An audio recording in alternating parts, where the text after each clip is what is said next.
I'm Janet. I've just completed TrekLarapinta's 6-day trek. Before embarking on that, I went looking for a YouTube that made by a person who had done it so that I would have a better idea what to expect. I couldn't find anything like that, so now I'm back, I've made this. The landscape is stunning and varied. Rugged cliffs, deep gorges, tranquil waterholes, clear night skies, and ever-changing colours.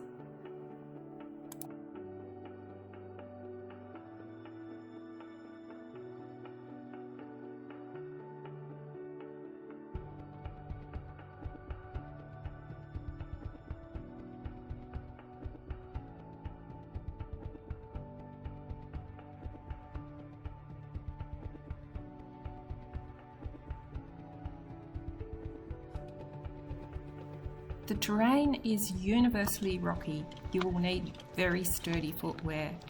Even in some of the easier sections, it can still be very rough and exposed to the sun and hot during the day.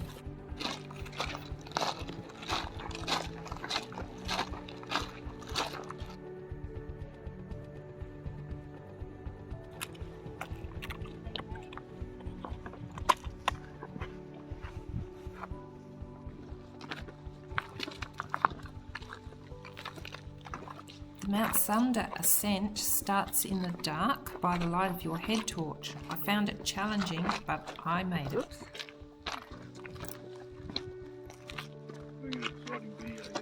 Yeah, not much to see on it actually. If there's been a lot of rain, you might have to swim this crossing. Put some dry clothes in your pack, or else be prepared to strip down to your undies.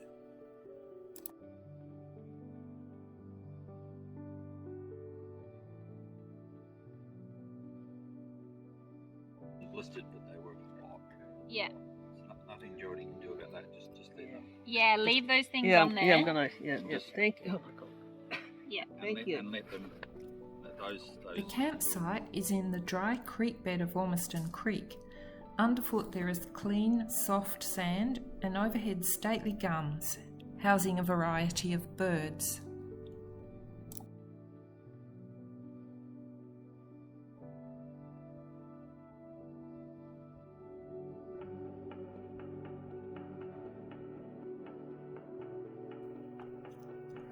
At camp there are 2 composting toilets, but you are encouraged to water a tree if you need to pee.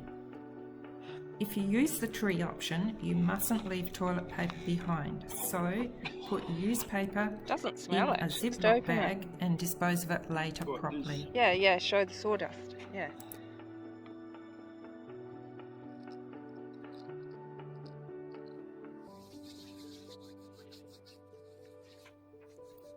This is the ingenious bush tap. The tray is served.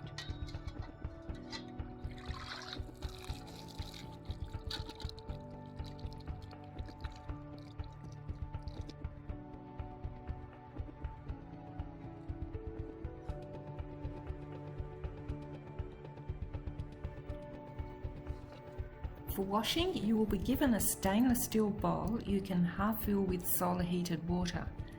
The private open air bathhouse has places to put your stuff and hang your clothes.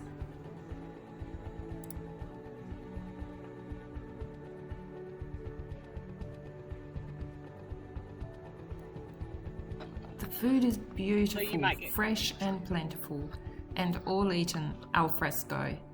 The guides are excellent cooks.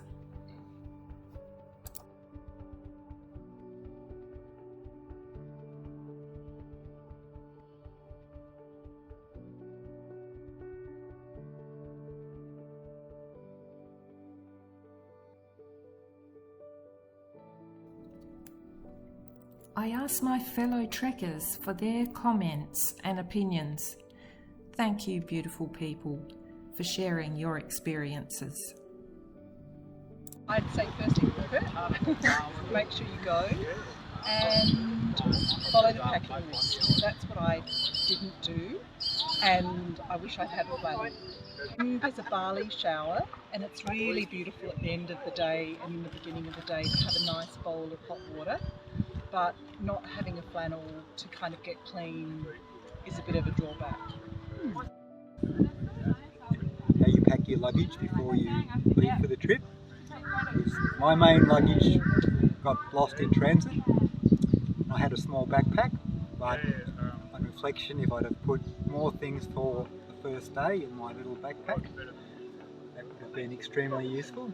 As it was, I had to go out to the local camping store and buy another pair of boots and another headlamp and a few essentials like that.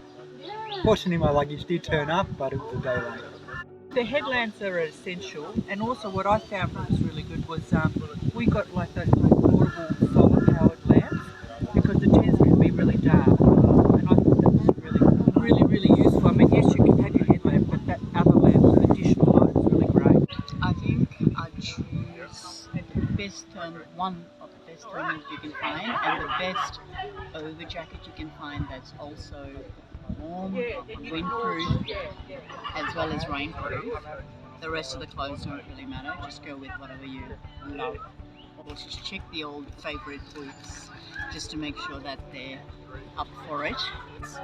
And it was just as enjoyable coming on your own as it would be if you had a friend or a partner. Just as enjoyable. You came on your own? Yes, I did. Absolutely.